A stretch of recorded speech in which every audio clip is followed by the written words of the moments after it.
When it comes to working on your post game, lots of hoopers think they need all the fancy moves in the bag. But really, you just need to master the fundamentals and then a couple counters to those fundamentals when the defense takes that move away from you. For example, a jump hook can get you a bucket at least once on just about anybody. But if you do that over and over, everyone's going to know your moves. They're going to start overloading you on that side. And you have to have a counter for that. So, an easy one for that is the step through.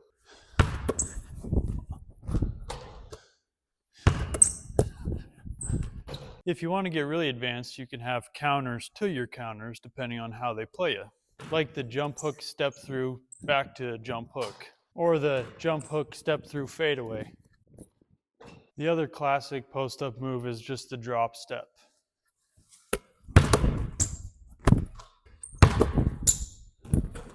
Obviously, both the jump hook and the drop step work the best if you set them up for the other one first. Give them a little shimmy baseline when you're going middle, give them a little shimmy middle when you're going baseline like this.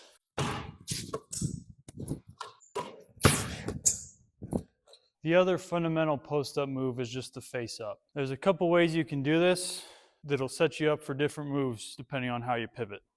You can reverse pivot to the middle, you can reverse pivot to the baseline, or you can half pivot to keep the ball protected, or you can do that towards the baseline as well. Face-ups work pretty good if you're going against a slower opponent that you can use your speed to blow by. The most classic face-up move is a reverse pivot one dribble layup. Every other post move is just a variation or counter to those three fundamental moves: the jump hook, the drop step, and the face up. So to level up your post game, focus on mastering those three moves first, and then once you're pretty good at those, level on one counter to each move. As you get better and better, you layer on more and more counters. For instance, the jump hook to a step through is going to be a lot easier for you to master than the jump hook to the reverse spin. When it comes to practicing these moves, we never want to do the same move twice in a row. In basketball, we never do the same thing twice outside of taking free throws, but that's a special category. Traditionally in basketball training, we've all done lots of what's called blocked practice, which means you do the same drill over and over and over until you master that drill. Unfortunately, if we had better coaching, if we had better research back when we were learning to play, we'd all be better shooters, we'd all be better players, because doing what's called random practice is actually much more effective for transferring the hard work and practice to game results. All random practices is making sure that every rep that you do is different than the one before that. So for instance, one rep, you might do a jump hook. The next rep, you do a drop step.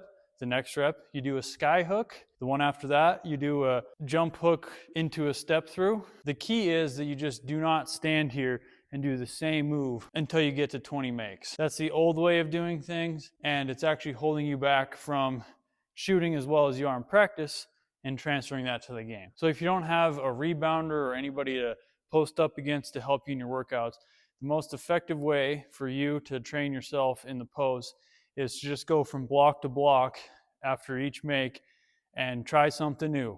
Don't plan ahead, just whatever feels good as you spin that ball and catch it on the block, let her rip. Already the fact that you're going from one side to the other is going to turn it into random practice. But then also if you throw in different moves in there, you're going to make sure that you're never doing the same thing twice, that how hard you work here is actually going to translate into the game. So that looks something like this.